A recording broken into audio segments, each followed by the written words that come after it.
solicit feedback from everyone on our way forward. But before we get started, I'd like to ask Pastor Seifert to give us a blessing and then some opening comments from his perspective. So, Pastor, take it away. All right, we'll pray.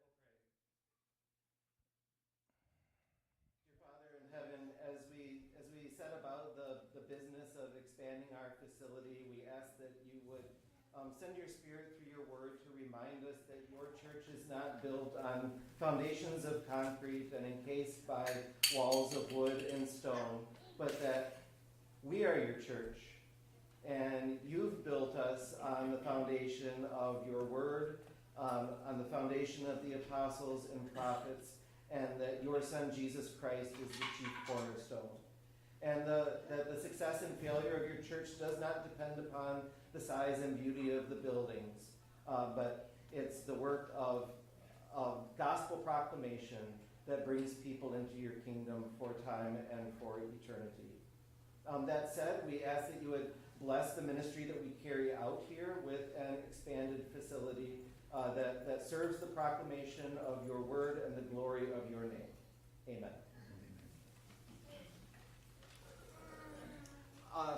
As far as introductory comments, I would I guess just say that this is comprehensive from May 2022 to the present. This is not comprehensive of the entire project because there's other literature that's helpful with that. So that literature was included in the emails that have been sent out along with all the little progress updates along the way. For me, in preparing for this, like the single most helpful material was the recording of the town hall video that Morris led. I think it was in late May. In the dedicated email that went out for this, I linked the incorrect video. I linked the presentation of it. The town hall I thought was the most helpful because that was back and forth discussion of answering questions. So if you have any question marks after today about like, well, how did we get here and where were we 16 months ago, that video, you can watch it on 2x speed on YouTube and it's still like plenty intelligible. Yeah, I think that's all I would have to say. Thanks, Pastor. So this is being recorded so that we'll be able to go back and review it and follow up as necessary and just to make sure we capture all the comments and questions. So the presentation that is going to be presented here this morning is parallel to this booklet. It is not in as much detail. It is enough to start a conversation or prime the conversation. So what I want to do in the next 40 minutes or so is go through the slides that are, like I said, they are representative of what's in here. And please feel free to ask questions and make comments, and we will be gathering them as we go through this. Okay? So without further ado, let's get started. Okay, so background slide, as you see and I'm going to go back and forth between the handout and the slides. So in the handout is a much more comprehensive listing of what's happened since we started this process well back in 2005. But what I wanted to do was capture some of the high points over the last couple of years. Just to bring us to a level set of where we are now and where we're going to go forward. So in 2021, we established our project steering committee, and we hired Ionic Design Studios as our architect and Mr. Paul Baraboo, a former pastor, as our liturgical consultant. In September of that year, we had our initial meeting with Ionic, and in November, they delivered an initial floor plan design for us, which we then went back and forth with them and started working on iterations. In 2022, the committee began coordinating with Ionic on interior or exterior design, and then made an initial contact with potential lenders.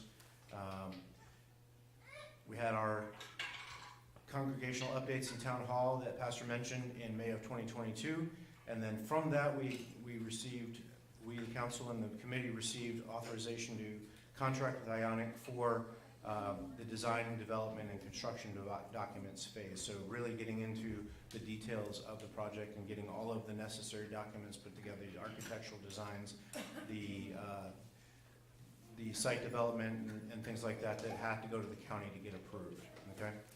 And then we entered into a contract in November of that year for all of the services that you see listed there. So planning and design, architectural services, structural engineering, and the construction phase. And then this year, we hired Rydell and Associates as our acoustical consultants. And in March, we realized that the focus for the building project needed to be a more full-time as opposed to part-time effort. So we stood up the Building Project Management Executive Committee in a provisional status in March of this year.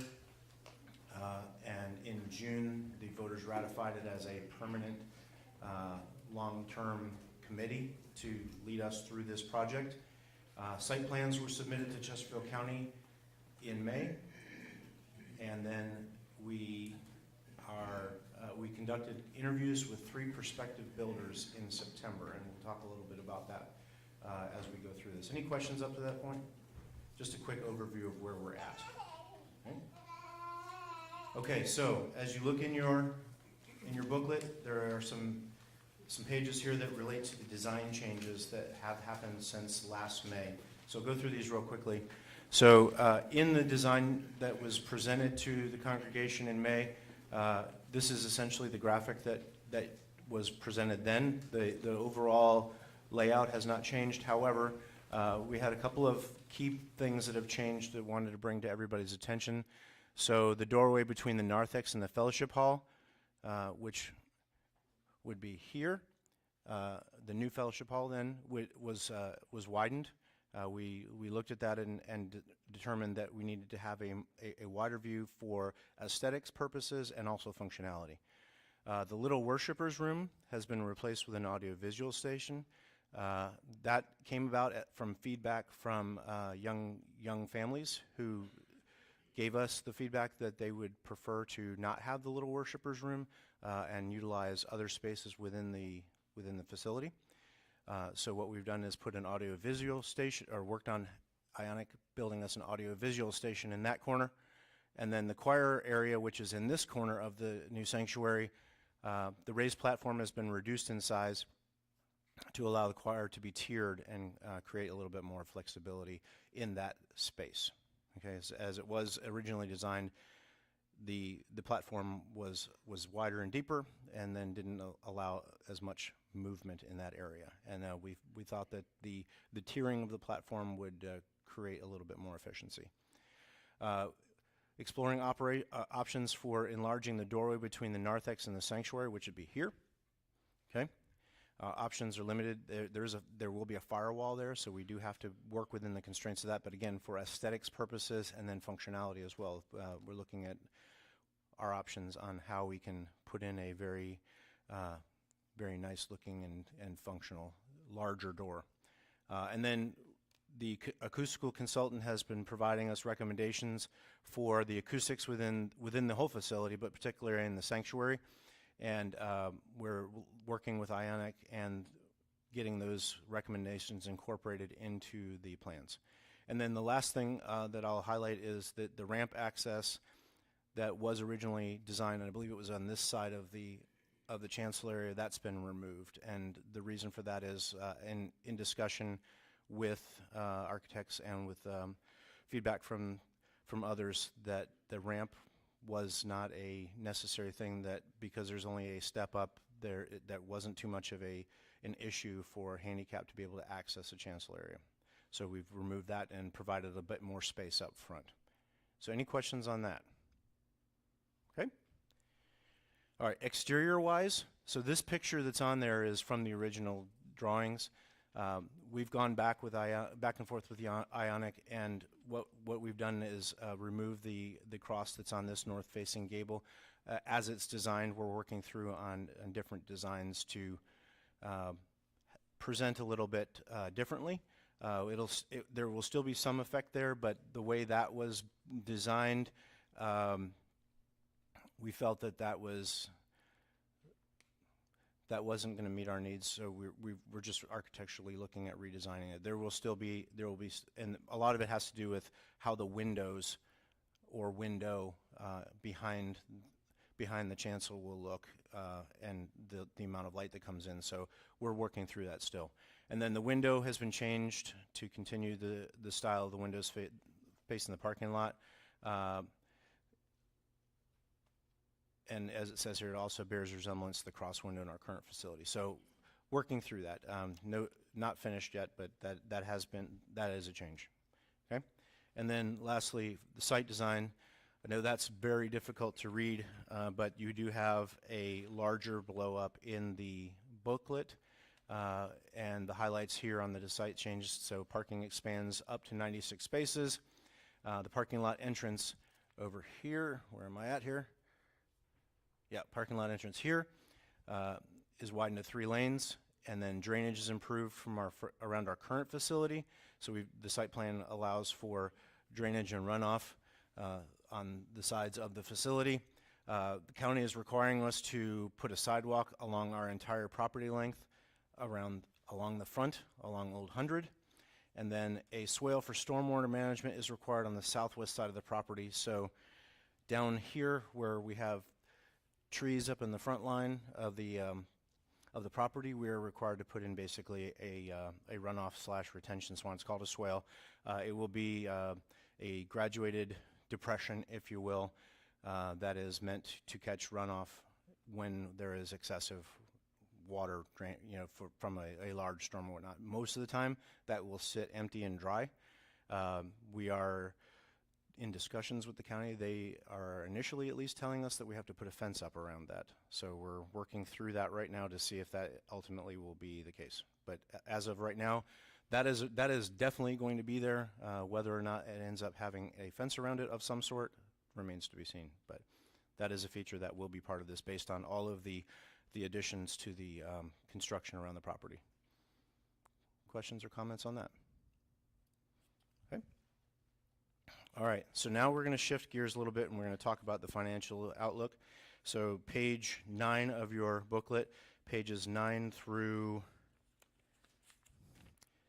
12, okay? So I want to start first with capital campaign and talk about really the success story of our capital campaign. As you can see here, as you can see here on the slide, our goal for the capital campaign was $450,000, and it's a 4-year effort. And the second bullet there, I think, is really worthy of joy and praise. To date, we have commitments of $482,242, which is 100% of our goal, which is we've been truly blessed in that respect. And 91% of our offerings for the capital campaign have been received as of the end of last month. So we're well on the way of having the majority of those offerings collected. And then the last bit, in July of 2022,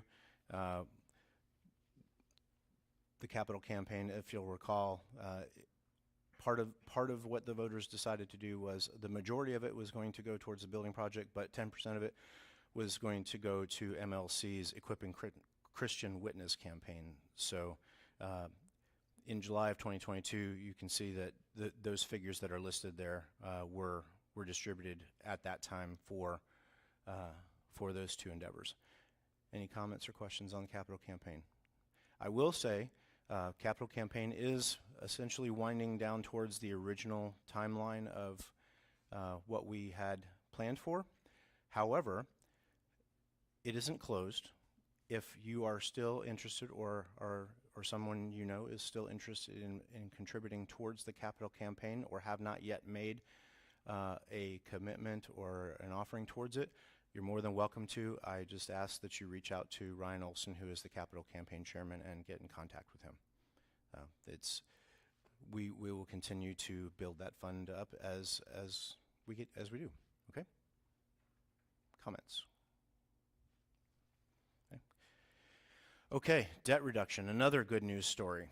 So back in 2021, we decided to increase our mortgage payments to help speed up the payment of our mortgage. And 2 things: paying off the existing debt before we take on any new debt, and 2, training ourselves for a higher mortgage payment that would necessarily come with a higher mortgage, okay? So in 2021, we added an additional $2,000 a month. The next year, an additional $3,000 a month, and this year, an additional $4,000 monthly to the payment, okay? So you can see on the graphic there, without the extra payments, we would be on a glide path to pay off the mortgage in around 2030. With the extra payments, and if we increase the monthly payment another to $5,000 a month additional in 2024, that would put us on a path to be debt-free of the current mortgage by mid-year of 2024, which is really a great news story, okay? And then it'll reduce our monthly general fund expenses by the amount there listed on the screen. And I'll just highlight on the bottom there, the current mortgage balance is just under $94,000, and current cash assets are around $470,000. So the big deal here is paying off the current mortgage would put us in a very good position to assume a new debt of a new mortgage. Depending on whatever size it ends up being, it provides us a little bit of flexibility and a little bit of breathing space financially. Okay. Project expenditures to date. So here's an update of what we have spent thus far. So in this block here, I'll just preface that with that the congregation authorized expenses in up to $200,000 for the pre-project expenses. So thus far, we've spent a total of $159,775 on the project. The majority of it has gone to Ionic Design, but also Rydell and Associates, which is the acoustic consultants, and Paul Baraboo, the liturgical consultant, and some others that have been contributing towards the project fees and things like that to the county and whatnot. So we're at $159,775 so far. Okay, and then building fund balance, as you can see right there, right now is $176,943, and then we estimate to transfer to the building fund from the Not Unto Us, which is the capital campaign, in January 2024, another $171,000. Okay, so big picture here is we are in really good shape financially going into this project. We are in a good place. Any questions or comments? Okay, financing. So we are in the process of applying for a building loan from LACE. Current loan rate from them is 5.75%. If you recall, when we first talked to LACE a year or so ago, and they came and gave us a presentation, the rate was 4.75. Rates have gone up. So we're looking at that right now as the loan rate that we would get. We do expect to be approved for a loan for at least $2 million. We've had that discussion with LACE, and based on the financials that we provided to them previously, they are very comfortable with at least $2 million for a 30-year term. And I put in their upper limit to our borrowing capacity, and I'll explain that in a little bit. But that's about the figure that we think we are comfortable and capable of borrowing. LACE does not require a down payment, and the next bullet there gives you an example of some of what we expect a monthly mortgage payment would look like for various different scenarios. So the second bullet, the $2 million at 5.75 at 30 years, would roughly be $11,671. So that's a bump of what we're paying now, and that's including our additional payments. So as it says there, the mortgage of $2 million would increase our payment by about $4,600, $4,700. Okay. Any questions on that? Yes, please. I thought the whole point of the capital campaign was to raise for our 20% down payment. Now you're saying that there is not a down payment required for this loan. So what are we going to do with that $500,000? So that money will go towards the building project. It will go towards furnishings and other expenses as part of the project. So The building costs that I'll talk about in a minute do not include furnishings, do not include AV, or not AV, but do not include security system, things like that. So those monies will go towards the non-building aspect of the project. Use that money for a down payment, it would automatically take 20% off of our. It I think that needs to be discussed further. very valid point. Yes. Okay. Doing so would yes, it would bring down the monthly payment for sure. But yes, absolutely on the table. Mel.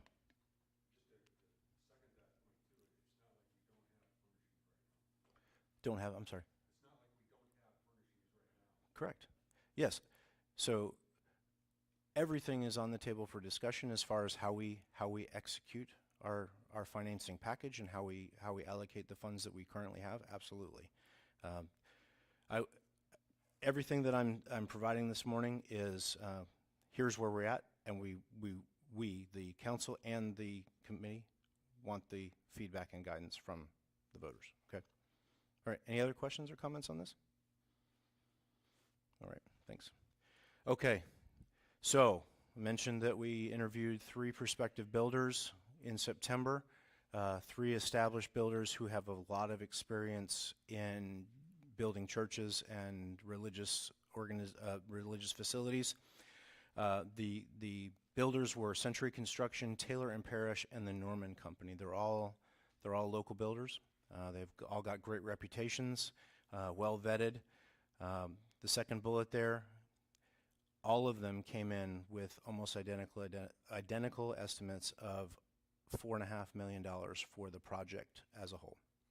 So that's a lot more than what we were looking at or expecting or anticipating, if you will, a year and a half ago. One of the things that was brought up when we presented back in May of 2022 is we didn't have any idea or any concept of what site development would cost. Each of these builders has told us it will be roughly $1 million to do site development. That's before the first wall goes up. Site development is going to be the single most expensive piece of this project. And again, we didn't know because we didn't know what costs were back a year and a half ago or what they're going to be today. So each of them has told us it's about $1 million to get the site itself prepped, the foundations and everything for the buildings. These estimates are based on construction starting late winter this year or early spring next year. So as things progress, and if we were to move further to the right into 2024, potentially costs could be more. And that, like I said earlier, they don't include furnishings, IT, or security systems. So those things would be additional costs that would be we would be responsible for adding on to the budget as well. Okay. Comments, questions. Okay, Harry. I think we should also add in there that things are not included in these costs of design that we're paying for currently. The design costs aren't in there, right? Design costs are not in this, no. So they're on top of that. So that $150,000 we spent is not in this $2 million, and that's part of the money we've raised to do this. Yep. So this is just to build the facility as Ionic has designed it. Okay. And it was based on the 100% drawings that, or based, what was it, Kurt, 95% at this point? The drawings are at 95% complete now, and that's what each of these companies used to base off their estimate. Okay. Any other questions? Next is probably the meat of the discussion where we'll get to it, but the decision points or next steps. I'm going to cover potential options that we would like to discuss, either raising the budget. One more question Yep. before we move on. Mhm. Just to clarify what Harry said, the design costs we've already paid for. Yes. 95% of the original plan.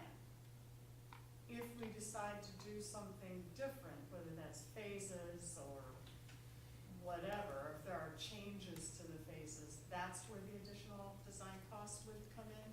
So as I showed on the previous slide, we're roughly 159,000 spent towards design costs. Those are not wasted costs. That is absolutely money well spent, right? Because we have a design. They're at 95%. They're close to 100%. We're basically waiting on county feedback on to get it to a completion.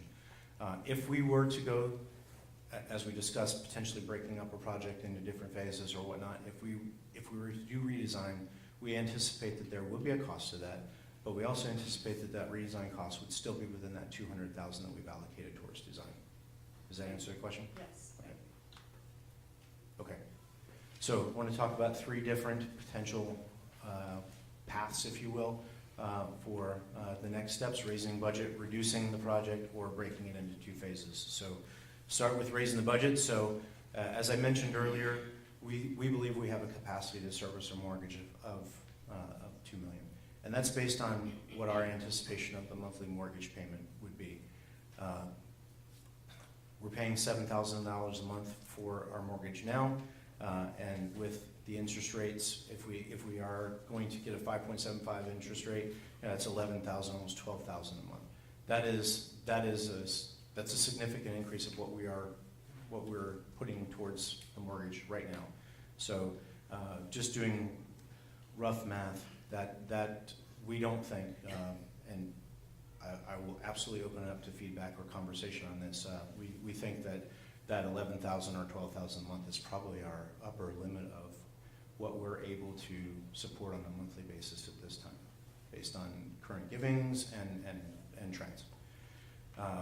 To move forward for the entire project as it is designed, the $4.5 million project, we would need at least another $2 million on hand so that we would have enough capital on hand then to support a $2 million mortgage, if that makes sense.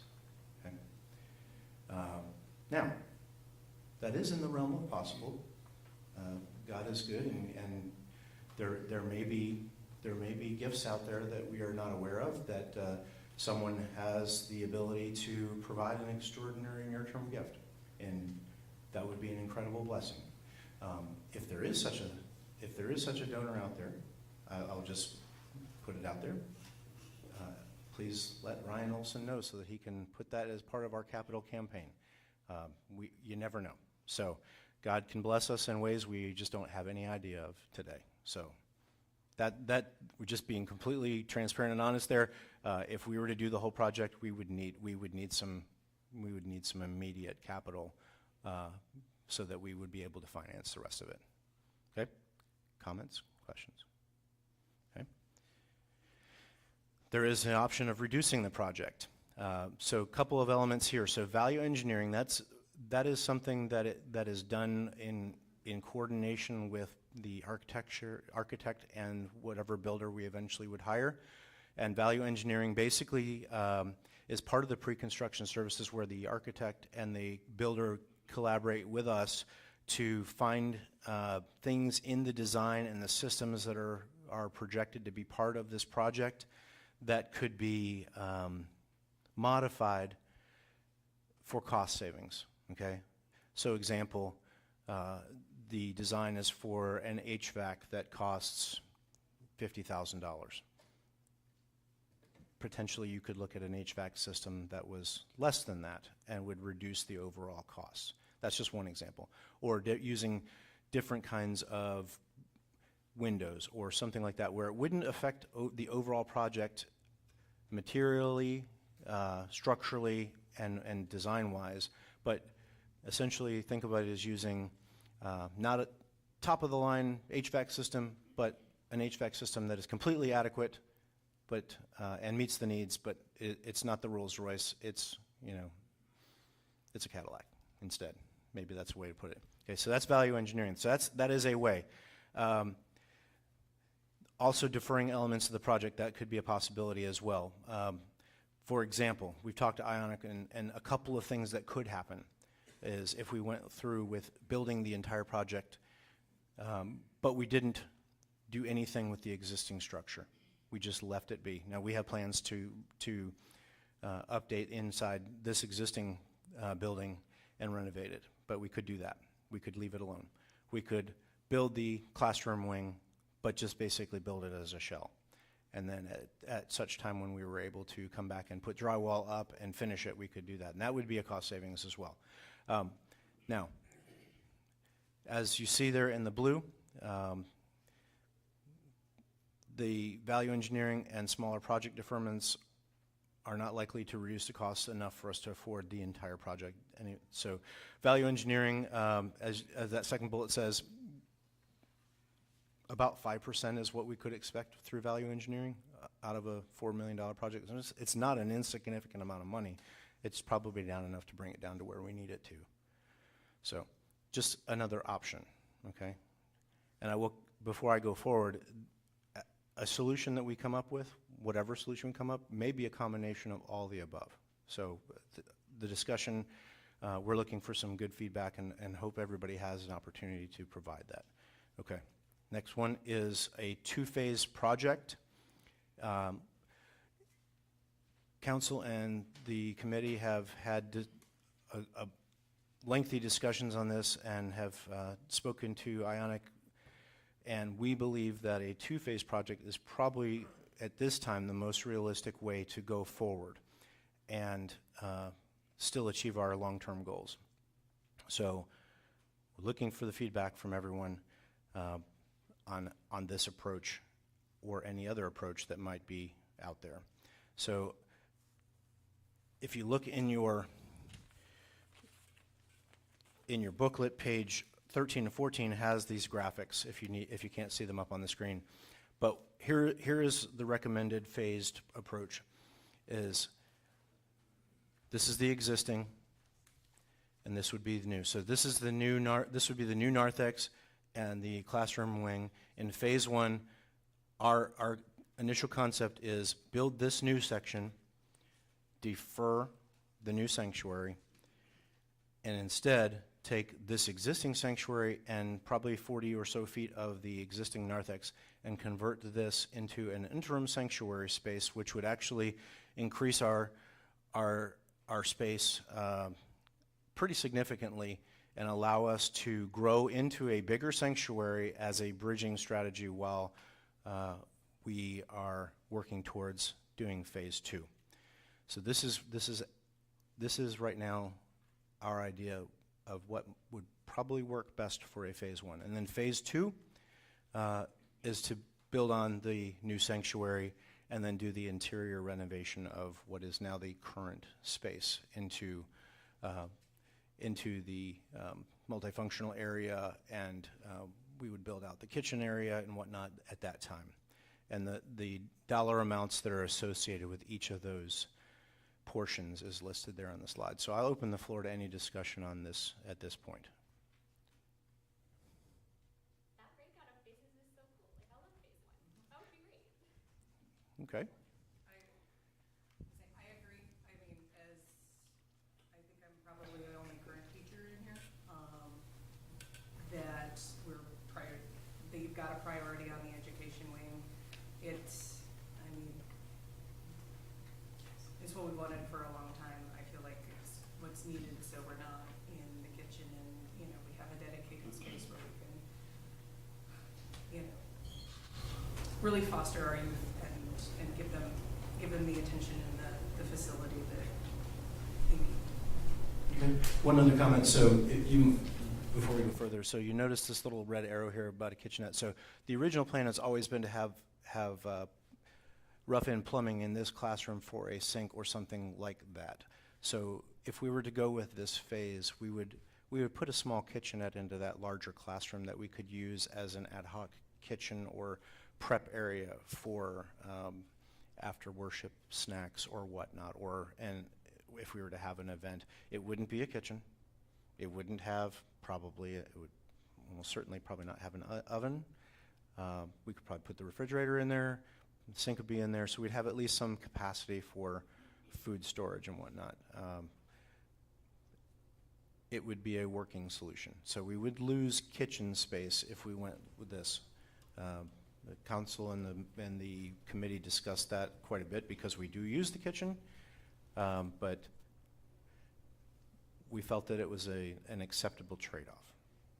And especially to your point, Cassie, just so that we would build the new greeting area, the new narthex, which can serve as a gathering space as well, and the classrooms, which we all acknowledge. We think we need those. So, oh, and I will also add that site work for the entire project would be done in this approach. So the site work for the new sanctuary would be done, would be prepared, so that when we were ready for it, it would be there and ready to go. And only minor work would have to be done, say, if we came back 2, 3, 5 years later to build the sanctuary, the initial preparation would be done. And the reason for that is if we were to do the site work in pieces, it would require a significant amount of capital to do a piece in the initial and then another piece later on. So our assessment is spend the money to do the site work and get it done properly, and then it's ready for the rest of the project. Yes, ma'am. I want to thank all the members of the project steering committee that have spent a lot of hours on getting us to this point and coming up with an option to what might be more affordable. So thank you to all the members of the committee for doing that, and to the members of the previous committees that also assisted in getting us to this point. I think I'm probably expressing everyone's disappointment that it's really not feasible to do the whole thing. It's whole ball wax. I think everybody's pretty disappointed about that. But what I'm hearing you say is that the council and the committee is open to other ideas for a possible phase 1 consideration. Yes, ma'am. So this was as our discussion. We've had a couple of special meetings just to talk about what a potential way forward would look like, and we had several courses of action, but felt it was the best way was to present what we felt was at least the best option we could come up with. If someone has a more feasible, more workable option for a phase 1, we absolutely want to hear that. So thank you for that. So it looks to me as if a decision was made to do some prioritization, obviously, because there's kind of like 3 parts to what the church expansion project was. The classrooms, of course, the larger sanctuary, and the fellowship. Something that isn't quite as tight for fellowship. And in the phase 1 approach that is in the pamphlet, it seems like the first 2 are the sanctuary and the fixed classrooms. It appears to me that those 2 priorities come at a pretty significant expense to fellowship and the facility would be nice to support that. A smaller kitchen that's now separated quite significantly from what would be the fellowship area, the new narthex. And my eyes are getting old, so I can't read the square footage on the narthex section, and how does that compare to our current? Oh yeah, I can't read that our either. current fellowship area? So somewhere in the neighborhood. So this existing narthex space, if you think about the current sanctuary, ends about here. So I'm covering up what the current sanctuary is, if you can see that. We're getting, it's a different shape. We're getting at least the same amount, if not a little bit more narthex space than we have now in the new narthex. I'm going to call the narthex the fellowship area, just for the simplicity of the comparison to And by virtue of how this is designed, that would essentially be yes. Okay. Yes. And so then that would just leave me, I think there is a priority on fixed walls for the classrooms.